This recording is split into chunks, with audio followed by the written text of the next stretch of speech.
and tested to actually bring people to give you money. But I don't. I believe, and I'm the proof that you can also succeed with your own songs, with your own thing, your own personality.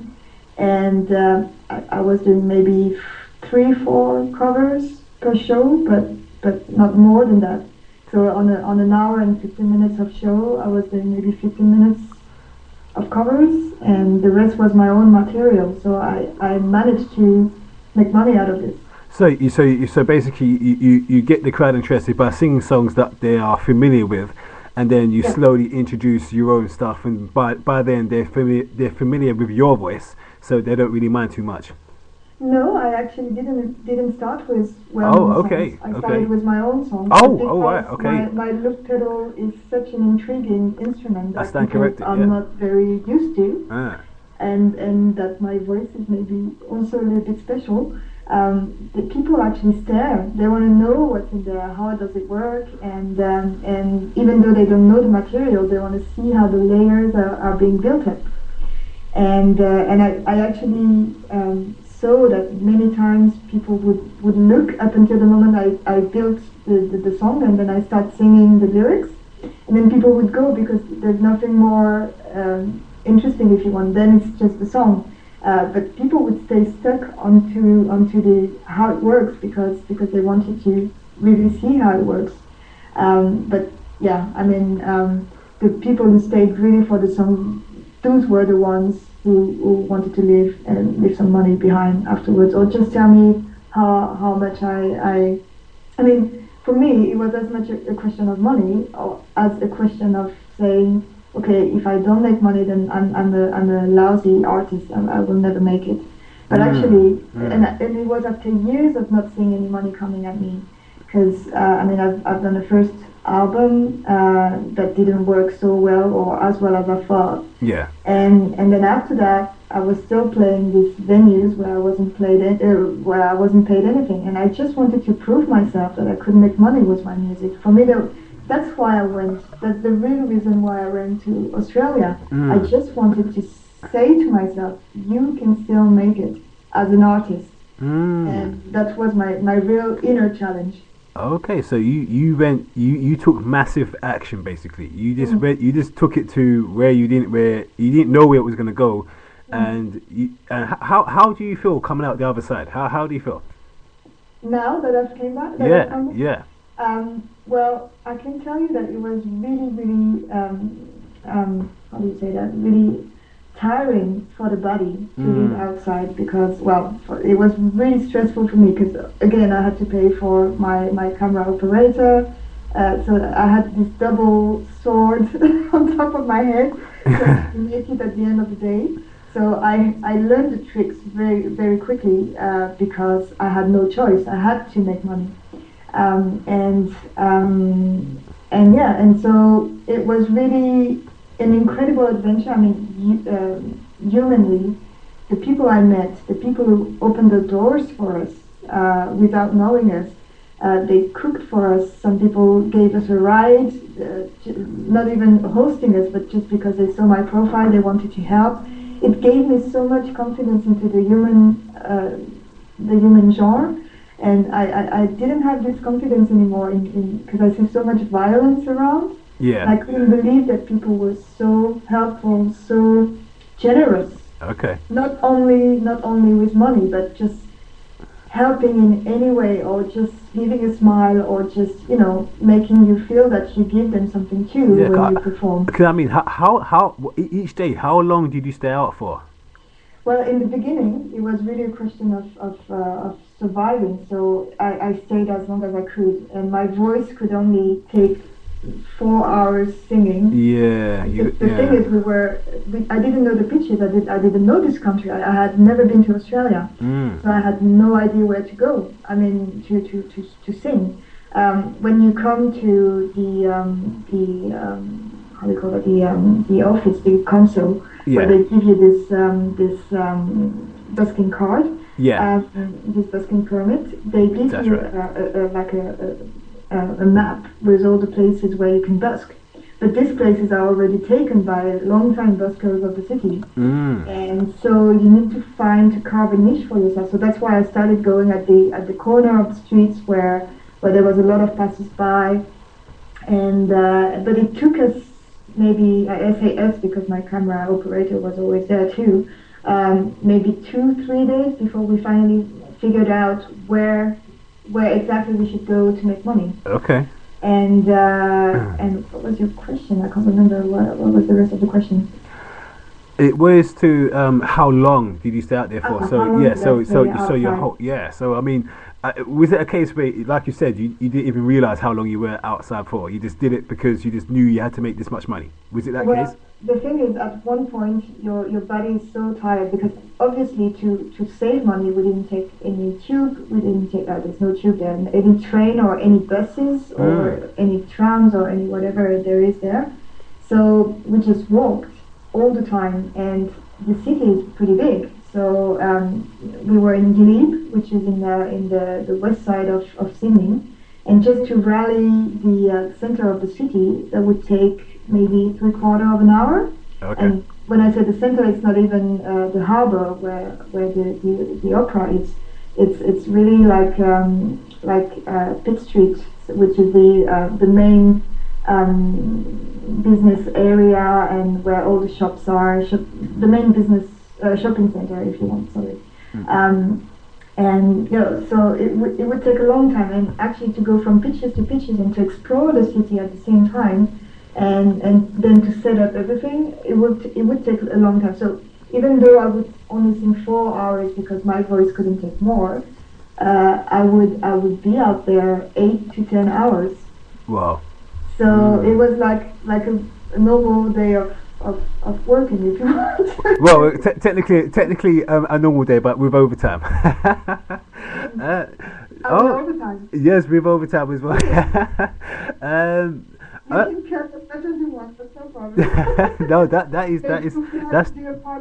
that's tremendous. No, definitely.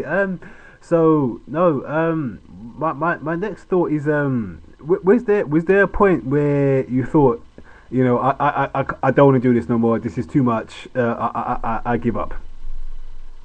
There was really a lot of moments when I thought that. At the very beginning I thought that, and then when I started seeing much more money coming up, like the first $50 I made in a day, then I was like, oh my god, that was like the first week that happened. Yeah. And then one day I made $150, and then I thought, oh my god, it's crazy.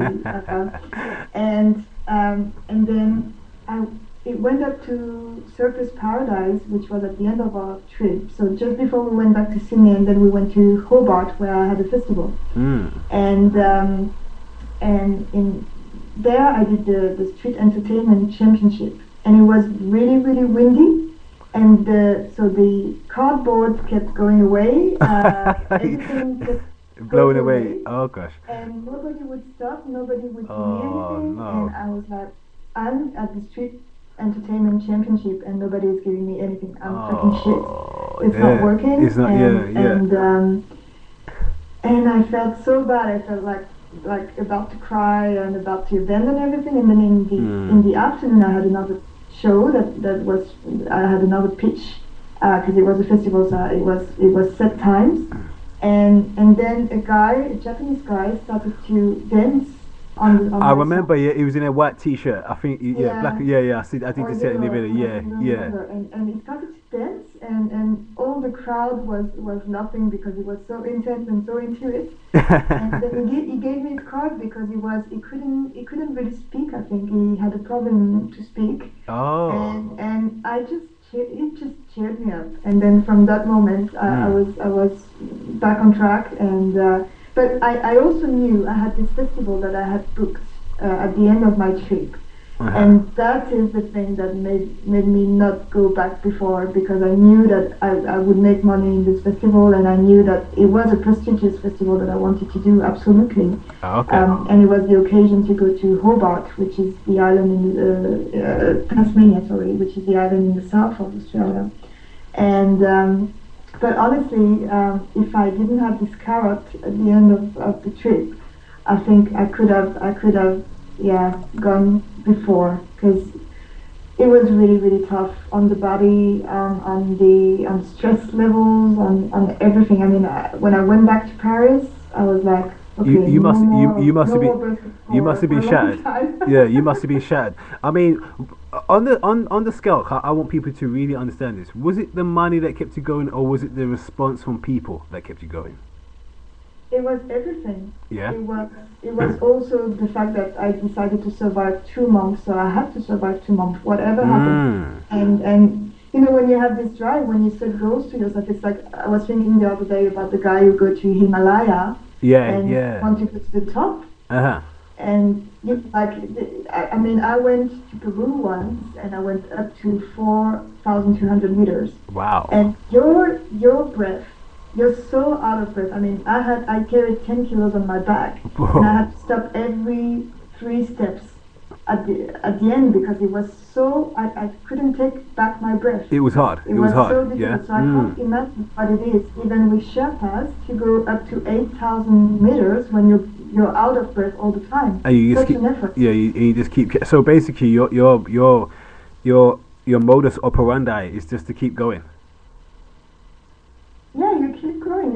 I didn't have any choice anyway. I mean, this girl was with me. I had to care for her up until the end of the trip. Yeah. I had to care for myself. I had already this festival at the end that I couldn't say no. I had a contract with them, so I couldn't just not turn up. Yeah. Because there would be fees that I would have to pay. Yes. And anyway, I mean, I was in it up until the end. When I decide something, I'm in it up until the end. But this is it. You got to see the whole journey through, and this is one thing I want my audience to take away, is that this is what it takes to, you know, because in my opinion, being an entrepreneur is not something that you are; it's something that you do. You utilize the resources that you have, you know, as in what you've been doing. I mean, this is the classic example of what, you know, you use what you have and you can still make it.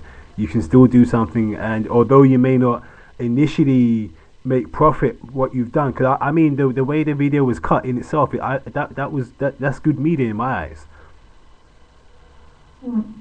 Yeah. So I think it's being an entrepreneur is anyway like I think I was an entrepreneur since I was a child. Yeah. Because I remember selling things in my courtyard. I mean the courtyard of the school with a profit, and my teacher came to me like 2 weeks afterwards because she got wind that I was doing that, and she said it's forbidden, you shouldn't do that. Yes. And then when you start a music thing, you're an entrepreneur.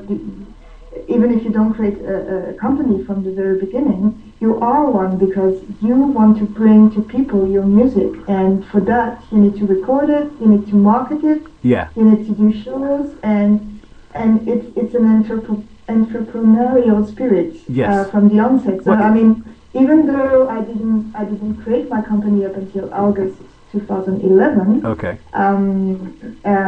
I was an entrepreneur per se, right from when I started my music career, really. So when I was 20 years old, I started doing music seriously, and I think that's when I started being a real entrepreneur. Okay, unfortunately the show is 45 minutes and we're nearing the time, and it's 1 minute, and I know I want to carry on, but it's 1 minute and 20 seconds. Any final thoughts? If I was to start out as an artist, say, what advice would you give me? Well, do extraordinary music, because people out there are doing extraordinary music, and if you want to compete with them, you need to be really good. So go for only the best and not the average. It takes time, but you need to set your goals very high in music and in everything you do. I mean, as an entrepreneur in general, and then never give up, because I mean, for me, the opportunities were never there to find a manager, to find a publisher, to find a real label. So I always had to do it myself. Mm-hmm. But I never gave up. And for me, I mean, music is part of my life. It's my expression. It's my thing. And yeah, I can go up until the other side of the world to do my thing. So I mean, for me, it's just believe in yourself, and if you have to prove yourself that you're good by going into the street and seeing the actual money going into your house, then do it. Okay, all right, we've got 5 seconds left. What I'll do, I'll upload everything. Can I hold